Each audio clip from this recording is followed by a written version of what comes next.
Here in the last 25 minutes, the law enforcement, the armed guards really significantly beefed up their security here on both sides of this street. And you can't see it behind these trees, but they're actually spotters on top of the roof, which to me was an early indicator that maybe we would get the vice president and perhaps the president today as well. We want to jump in real quick, Nate. We're going to get back to Rachel. Sorry, this is a fluid event, and it looks like Air Force One could be landing right now. Yes, live pictures right now as it just literally just moments from touching down here in the Queen City for what will be the president's just latest trip here. He was here in Charlotte just back in early March before the pandemic really took off. Spoke over in East Charlotte. You're looking live pictures right now as the president makes his return to the Queen City. And if you've never seen this plane in person, which most people have, this thing is big. Huge. It is. It's not your average plane, obviously, carrying the President of the United States. Rachel Lundberg is there covering it for us. Rachel, last time you covered it, clearly we were not in a pandemic. This a very different situation. You don't see any people on the side there waiting to greet the president, or waiting for the president rather to greet them, shaking hands, the whole thing, because we live in the pandemic right now. So it's a very different scene, Rachel. I'm not sure if her microphone's turned on. Mentioned that even while he was on Air Force One and what is a relatively quick flight from Washington, D.C., he's been tweeting about the roll call of states, which got underway this morning. Can you hear me? Rachel Lundberg, we can hear. Yeah, we can hear you, Rachel. If you can hear us.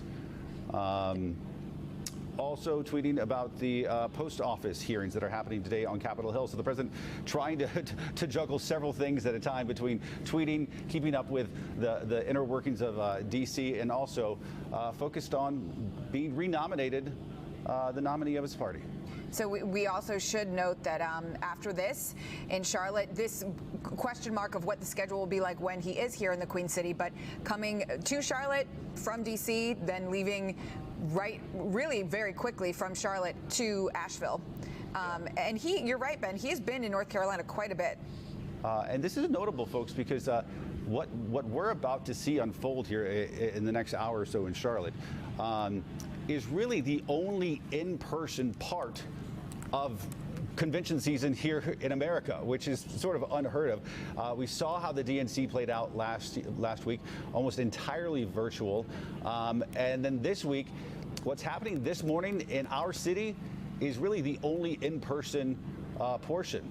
After this, it's going to head up to D.C., where they're going to do most of the speeches at an auditorium within walking distance of the White House. Of course, we know that in this pandemic, we can't have large groups of people anywhere. So notable, what's happening this morning in Charlotte really is one of its kind thing happening this year in convention season.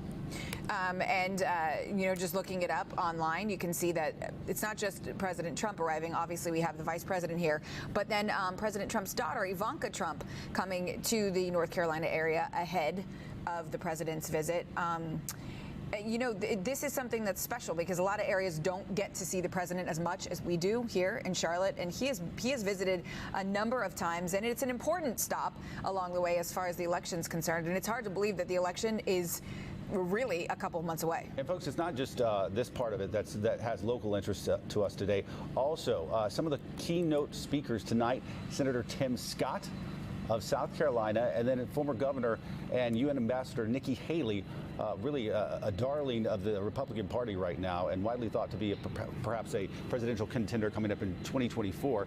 Also expected to speak with the president's oldest son, giving the big speech of the night. Let's go ahead and turn back out to Nate Borrabito. He's on the ground there in Uptown, where we understand that the vice president arrived just a few minutes ago. What's the latest on the situation there, Nate? Yeah, I was about to say earlier that the convention center is really quite big, and so we're only outside one entrance of it. That's where the ballroom is, but there's a main entrance over there on College Street where the vice president could have easily come in. And I did want to point out that the last time the president came, I was actually at the airport when Air Force One landed, and he was out there, close to people. There was a crowd out there in the audience. He went to Bojangles Coliseum for a massive speech that night.